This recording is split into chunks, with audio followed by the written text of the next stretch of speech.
Welcome back, MTG Joe here. Today we're going to be doing another installment of the weekly meta breakdown where we look at the best performing decks on the MTG Arena ladder. So we are going to look at, in this particular video, Explore Best of 1 on MTGA.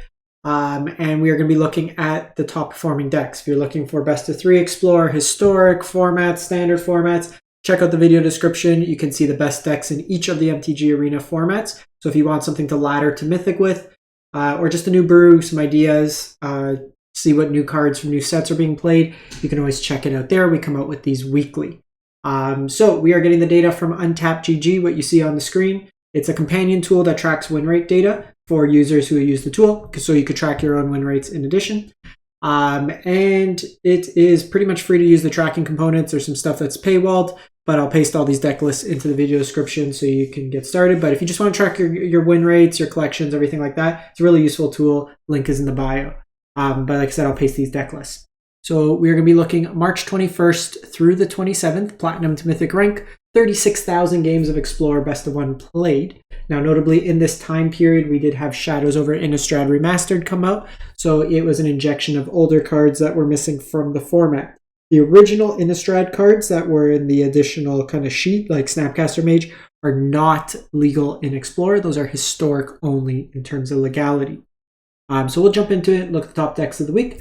Quick programming note, I've been asking folks, we are on the quest for 10,000 subs by the end of June. We are 20 away from 8,000. So if you haven't subbed, please do. It's a free, easy way to help with the channel. Likes and comments, always appreciated.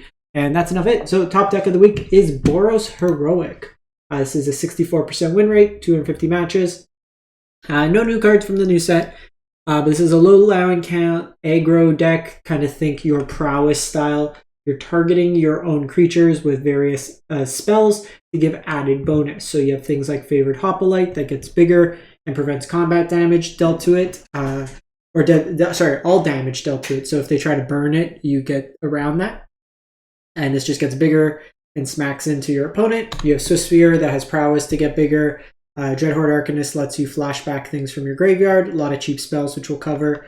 Illuminator Virtuoso lets you loot, kind of fill your graveyard, but also gets bigger when you discard the non-creatures with the Connive ability, and it is a double striker. And then lastly, we have 10th District Legionnaire as another spell, or another creature that gets bigger when you target it, and also lets you shape the top of your library. Jangantha Companion in this particular deck, the little moose, the little elk is hanging out in the bottom there. And then with the spells you're targeting with, you have Ancestral Anger, gives you a boost of power and trample and drawing a card. A theme you'll see with a lot of these spells is power increase as well as drawing a card typically. So Defiant Strike, power increase, draw a card. God's Willing as a protection spell, so you can either get unblockable or protect against removal. Homestead Courage lets you cast kind of 2 spells since it has the flashback ability. Also gives your creature vigilance, and it is a permanent boost in terms of power of being a 1/1 counter. Reckless Rage is a removal spell, lets you target your own creature so you get the bonus. All your creatures kind of grow outside of the range of the 2 damage, and then you get to deal 4 damage to your opponent's creatures, which 4 damage is pretty key in the best of 1 format, because you have things like Angels, which has 4 toughness that you want to be able to deal with stuff like that. And then lastly, you have Invigorating Rampage. This is kind of your closer. 2 mana, 1 creature either gets +4/0 and trample, or 2 creatures split that 4 power increase across, so 2/2, and then they each get trample till end of turn. And then lastly, in your mana base, you have Shijiri Shelter as kind of a spell line. So that is the Boros Heroic aggro deck. We then move to Bant Spirits. So this is a deck featuring some new cards, and it's kind of a port of the Pioneer version. So 60% win rate. This is a deck that's been seen a lot in Best of 3 as well. So the card we got that kind of tied together the room for Spirits is Spell Queller.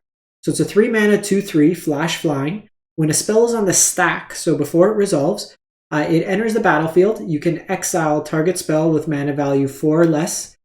So while it's still on the stack, so it's kind of like a counter spell, but like an Oblivion Ring style, that it goes under the Spell Queller.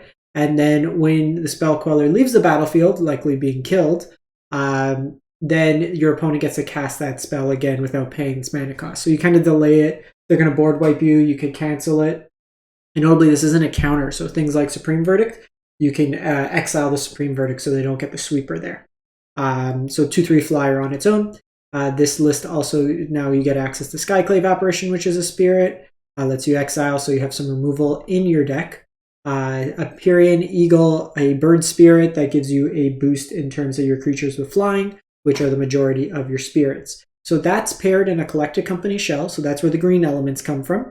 And then you're still using your same spirits from the other deck. So you have Mausoleum Wanderer, that could be a counter spell, Spectral Sailor to draw you cards, some Lofty Denials to counter, Rattle Chain for protection, and makes all your spirits have flash. Flashing in Skyclave Apparition sounds sweet. There's also the new card Selfless Spirit, new old card. From Shadows, 2 mana, 2/1 flying. You can sacrifice the Selfless Spirit. Creatures you control gain indestructible to end a turn. So another protection spell. And then some Shacklegeist to tap down things. Supreme Phantom as a Lord effect for your deck. That's pretty much it for the Spirits deck. Selesnya Angels is the next deck. So this version of the deck has got a 59% win rate. Quite a few variations of the deck. Some have been going to the Llanowar Elves style package, 3 and 3 with Elvish Mystic. I'm not really fond of that. They're just poor hits off of your Collected Company or Kyla's reconstructions, and it lowers the density of angels in your deck. This version's on like the full youthful Giadas. It's got some portable holes for early removal, which is nice. And then Kyla's reconstruction can also find these because they are artifacts. The core of the deck is trying to gain 5 or more life in a turn. By doing so, you'll trigger Resplendent Angel. You're able to gain 5 or more life in a turn with things like Bishop of the Wings, Righteous Valkyrie. So you're going to try to find these with your kind of Coco effects, and then gain a bunch of life, make a really large army. The questionable card in this deck is Resplendent Marshal. Enters the battlefield or dies. You may exile another creature card from a graveyard. When you do, put a 1/1 counter on each creature you control other than Resplendent Angel that shares a creature type. So kind of a weird Lord style effect. You're probably better off either playing the 4th Kyla's or play like Bishop, like the 1 mana life, like when a creature enters the battlefield, just something like that.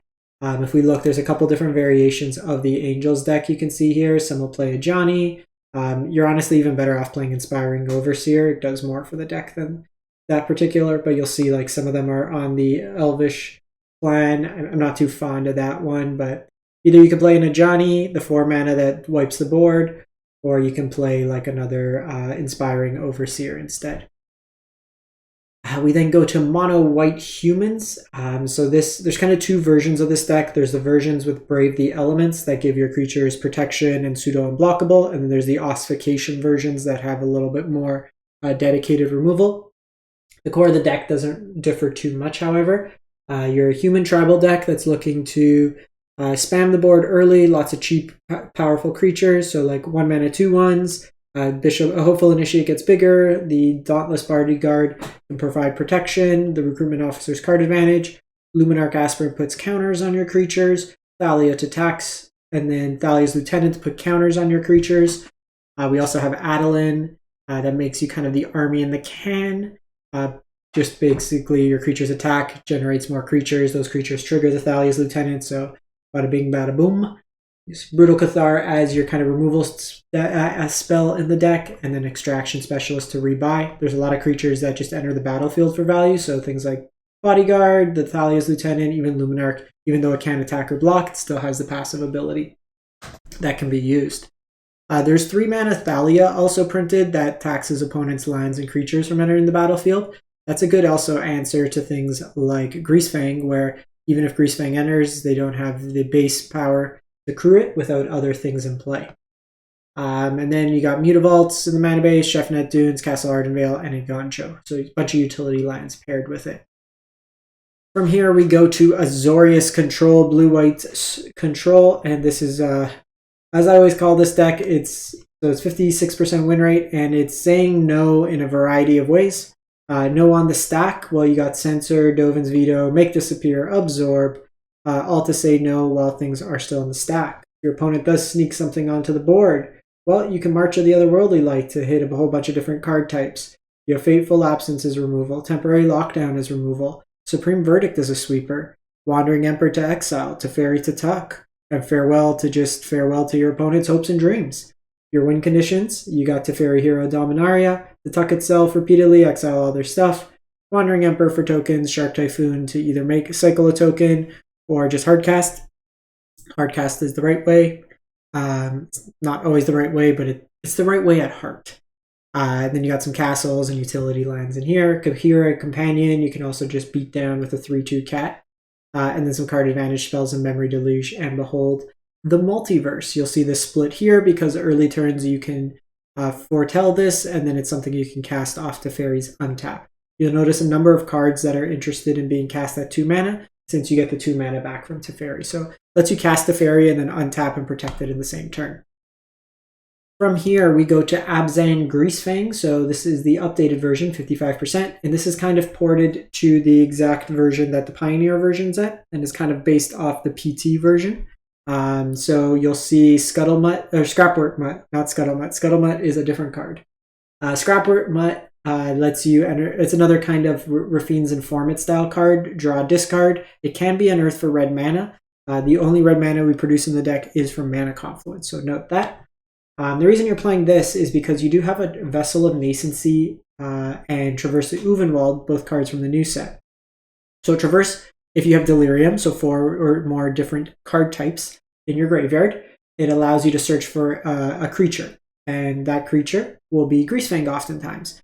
So it's basically a tutorable version, so you have copies 5 through 7 of Greasefang, in addition to the 4 copies that actually exist. It's the key card in the deck since you're trying to kind of combo kill. And then the Mutt counts as both a creature and an artifact, so it hits 2 of those 3. The Vaso lets you self-mill, kind of helps you find your Greasefang and then mills over the key cards. Otherwise, you have Thoughtseize for hand hate, and then just a bunch of ways to fuel your graveyard. You want to cast Greasefang, reanimate any of these, ideally Parhelion, to deal 13 damage to your opponent. And then lastly, we have Izzet Creativity at 53%. Another deck that's the port of the Pioneer version. However, we're missing the key to card combo of that version. So the Pioneer version is using Xenagos, God of Revels, as well as World Spine Worm to haste hit your opponent for 30 damage with Trample, and then kind of kill your opponent that way there. This version is using the Locust God and Sage of Hours. When they enter the battlefield together, you basically draw through your whole deck based on the number of cards you have. You can make that many flying insects with haste. So you can kind of kill it. If you have 20 cards in your library, you can attack for 20 damage. The notable thing with this is if your opponent has Shieldred, you usually can't win through a Shieldred without Indomitable Creativity it as well. The core of the deck is to create a bunch of tokens, cast Indomitable Creativity, and then you always find those key cards and kind of get them that way there. You have things like Mutavault. Otherwise, it's just like an Izzet Control deck to kind of get some value in that respect. And then lastly, there was the Pizzabox Open this weekend. It was a historic 128 person, sorry, not historic, Explorer 128 person tournament. And it was Explorer best of 3. So there's a bunch of different deck lists. You can take a look here. I'm not going to go through them all. If you want to watch gameplay of this, the top 8 is on my channel. The full tournament coverage is on Hollywood Pizza, the host of these tournaments. On their Twitch channel. There's our free tournaments that happen every month, 3 of them a month, standard, Explorer, and sometimes historic. There's cash prizes associated with them as well. So if you're interested, check it out, but I'll paste all these deck lists. You can take a look. There was like some cool decks. Dimir Control showed up, Gruul midrange, Gruul boat, Jeskai combo, so similar but going for Agent of Treacheries, Rakdos Sack, like Rakdos midrange, Fires decks, a whole bunch of different things. So you can take a look if there's decks that jump out to you. Very easy to copy and paste those in. So that's it for the week. Thank you for watching. Hope you have a great one. If you haven't done so already, make sure to hit that subscribe button. Have a great one.